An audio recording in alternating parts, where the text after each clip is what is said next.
Okay, now we're officially recording.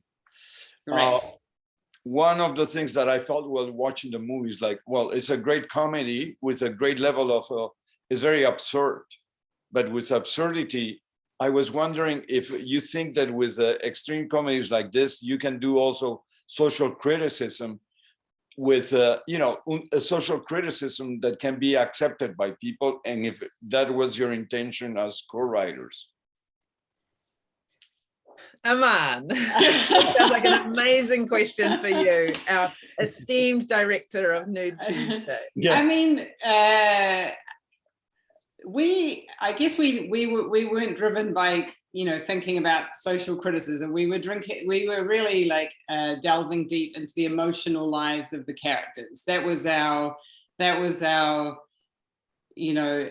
But what we hoped would happen with, because we did create this absurd world, you know, inspired by the language and the gibberish, what we hoped would happen is that we would still be able to keep the humanity and the pathos of the journeys of the characters. So we were working in these two worlds, you know, sort of tonally, so to try and still have the emotional humanity, but create in this kind of absurd world. I guess I was just going to say, I guess we had a couple of like small agendas. I don't know if that it would be categorized as social criticism, but we certainly had an agenda with the nudity, and also wanting to make a different sort of film coming out of Australasia as well, was something that excited us culturally, of like, let's see what, you know, we understand what, you know, how Kiwi comedy has been branded, but let's see if we can do something different just for fun, you know. I was wondering one thing, for me, the fact that they use this wonderful language, gibberish, it made me, I felt as a part of the audience that the actors were really showing their emotions. The words were unimportant. Of course, they're important, but I was able to feel everything they were trying to make me feel, or they were feeling themselves without words. So I think that's a very pioneering way of storytelling. And if you add the fact that you can change the ending, or like the other day you were saying that, you know, you were in the bedroom with Bruno and you didn't know what was going on. I don't know. Yeah, because, you know, like Armağan and I worked so closely on the story together right through the development process, and then I'd go off and write the screenplay. And it was kind of weird spending 4 to 5 years writing dialogue in English that I knew would then just be improvised in gibberish, but it did turn out to be rather important to, you know, to get the film financed, and also as a guide for the actors and the crew and the directors and all departments. But it was, like you say, Guy, it was such a delight as an actor to be able to play with your fellow actors in a scene where you're not, there's no content coming out of your mouth. It's all body language and emotional exchanges and energetic reactions. And it was so visceral and so fun. Yeah. Everyone was playing with intention, you know, and we would rehearse in the English, and then we would flip into the gibberish and allow the you know, then also encourage improvisation, you know, which some actors really ran with. Like Jemaine is such a kind of that's so comfortable in that world, and so he was able to take the structure that we had in the English scenes, and then just whew, as soon as we flipped into gibberish, he'd be off. He just would stride into a lake. I remember as we were doing our scene, he'd just like stride into a lake with his big gumboots on and just start like kicking the water and screaming in gibberish. And I'd just be like trying not to laugh, because I knew I had a camera on me as well, you know, going, oh God, what is he doing? But you know, I really wanted to, and Jackie also really encouraged that sort of freedom. So we had a very, very considered, you know, years we'd worked on the screenplay and got a very considered emotional arcs for the actors, but then as soon as we'd sort of explore that with the actors, if it felt right, we would really open it up, you know, and let it be very playful. Would you say that the world of Nude Tuesday is a matriarchal world, a matriarchal society in which women run a little the situation? For me, it is, but I don't know if you agree. And I can explain why for me it's a matriarchal. But tell me what you think. That's interesting because I hadn't thought of that. I mean, my character Laura is, you know, very much keeping the family functioning, but emotionally she's very shut down and very inaccessible to her children or her husband. So she's doing the lunches, she's doing the transportation, and everyone's getting where they need to go, but she's not giving much to the family. So I don't know if she'd be, I wouldn't describe that household as matriarchal necessarily, because it's Bruno that kind of spends time with those children playing games and giving them what they need. And then when I think of the camp, well, I mean, there's some very strong women at the camp that I love, but it is run by a male, you know, the guru Bjorg. So I'd be interested to know why you thought that. Yeah. I think that Laura for me is okay. She's not maternal, but she brings the money.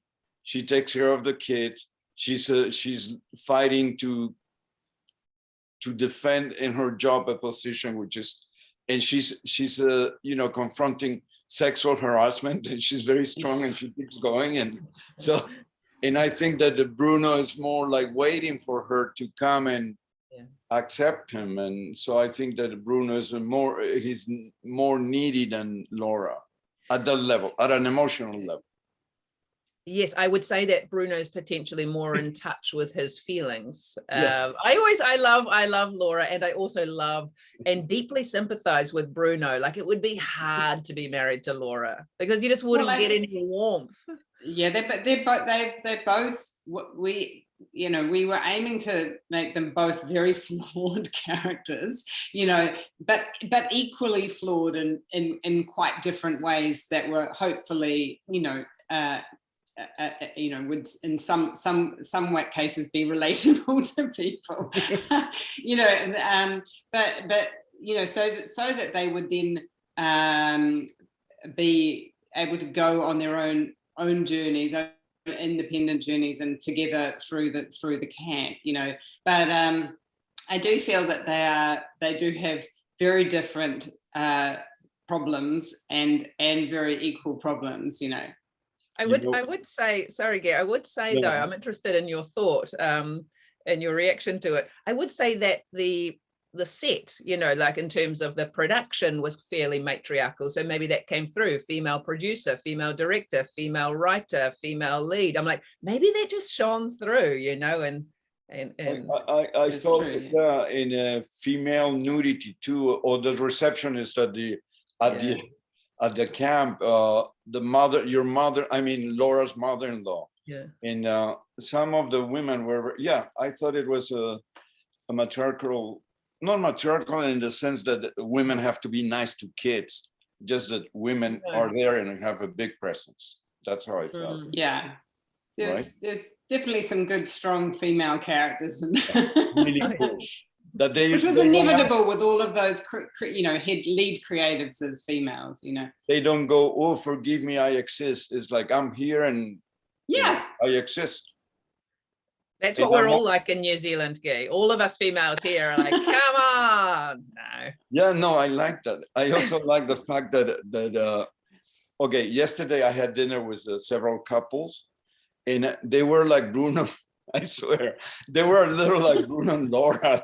Oh no! So I was a little like they've been together for years and they're bickering at each other. So it's very realistic in a way, don't you think? Oh yeah, I think you can. I think couples, you know, or I think, you know, we all understand. And I think this is where the film is very relatable.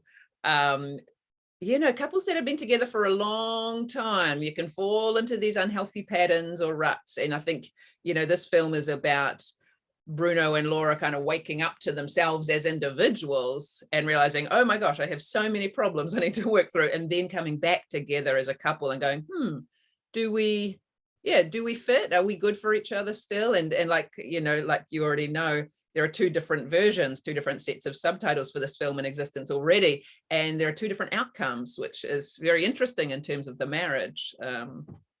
I love. In a way, it's a very unusual film, but in a good way. And I wasn't surprised that someone just grabbed it at the Berlin Film Festival. Were you very happy when you guys saw the film, or what was the feeling there? Yeah, I mean, we're so excited about the possibility of reaching a wider audience, and I think Tribeca is going to be our first American audience. We're opening next week in the Sydney Film Festival, so and then in cinemas in New Zealand. So it's just this. We haven't yet sat in the cinema with an audience. So Jackie and I think we'll spend the whole time watching the audience, and really, like, it would just be lovely to sit with a lot of people and experience the film with with a whole lot of humans. Yeah, and Armağan and I haven't been, at those markets, as we're director, writers, and associate producers, but not the lead producers on the film. So, but we sit at home. We're still kind of mulling over our grand vision, and our grand vision, which we have very little control over, is that one day there may be multiple versions from around the world, from all sorts of different writers that will all write their own subtitles, and those films will sit somewhere on a platform where people can just, like, at home, just be like, oh, I'll watch a scene of that. Oh, now let's see what that writer did with that scene. That's our grand vision. Or, like hungover university lecturers going, oh, just subtitle Nude Tuesday. I can't think of anything to do with you guys today. Or that's what I want to ask you something that I asked yesterday, but nobody knows because yesterday didn't happen. So, no, through watching the film, I felt Laura's stress. I felt Bruno's in the supermarket. I felt the kids going hysterical. I felt all those things, but I don't know if I felt them more because of the language and the fact that the actors had to express in a different way. Because the language was an invention. It's very funny, but it was, I don't know if Armağan can explain that, or was my feeling weird. It's just, well, it's wonderful that you had that feeling and that connection to the characters, and that is very much what we were, because this was new territory. No one's, as far as I know, has made a feature film in gibberish before. We were, we were hoping that the emotional journeys were still going to be, and the pathos was still going to be there, even though there was this absurd comedy going on. So that to hear that really connected with you, and and others we've heard from as well, in a way that it really the movie touched them as well, is really wonderful. And I think that's a lot to do with our great actors really diving into the sort of subconscious of, and the the depth of their characters through rehearsals. We got to have quite an extensive rehearsal process, and so there was very much we really mined into those, and they're a lot of these things are very relatable. We've set it in a very unusual world, absurd world, Zopfland, where everyone's speaking this crazy language, but actually it's a very universal issue. This issue of parenting and long-term relationships, and how we communicate with one another. So everyone really sort of dug in, all the actors really dug into these feelings quite authentically, and so I feel like that is what you're reacting to, what you're being Sure. I want to one more thing. I think that it works because it's the level of humanity in the storytelling is extreme.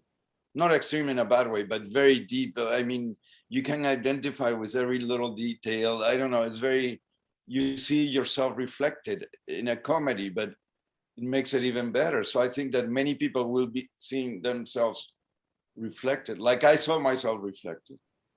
I hope so. In which character, Guy? In which character? In Bjorg? In the Guru? Or no, I was Bruno sometimes, Yeah. and sometimes Laura, when Laura goes to Yeah. work and she's like with the sandwiches, preparing everything. And sometimes like one of the nude guys, the sexy ones. I'm kidding. Oh, of course, but of course. I see that. I'm Yeah. kidding. Yeah. No, but it's true. And I thought Laura was great. Yeah. No? Yeah. I loved playing, you know, just to speak to your, you know, about the feeling that you, the strong amount of feeling you had. It was the same for us actors, because without content, like I said, all we had was emotional exchange, you know, which was, and it's different from when I act in other productions where you have your script, you know, the content and you're thinking all about the words.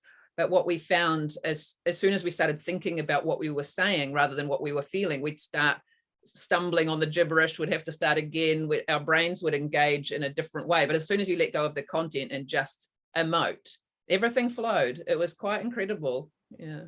So I'm gonna watch the film with my husband tonight. Wonderful. Yeah, it's gonna be so much fun because. So I congratulations for being at going to the Tribeca Film Festival, and I'm really happy to, you know, I'm very happy that we met. Yeah. Really nice. Well, hopefully, you know, come to New Zealand and we'll take you out for a beer. That's cool. Or a beautiful red wine that you have good wines there. Yeah. Oh, we do. Yeah, Sam Neill does some very good ones, particularly good ones. Yeah. Well, thank you for feeling the film and enjoying the film, and you know, you guys are crazy. I love it. It was a lot of fun. Take care. Thank you. Thanks so much. Bye-bye. I promise this time we won't have a technical problem. We'll see. We'll see. We'll see. Thank you. Bye-bye. Bye. Have a great day.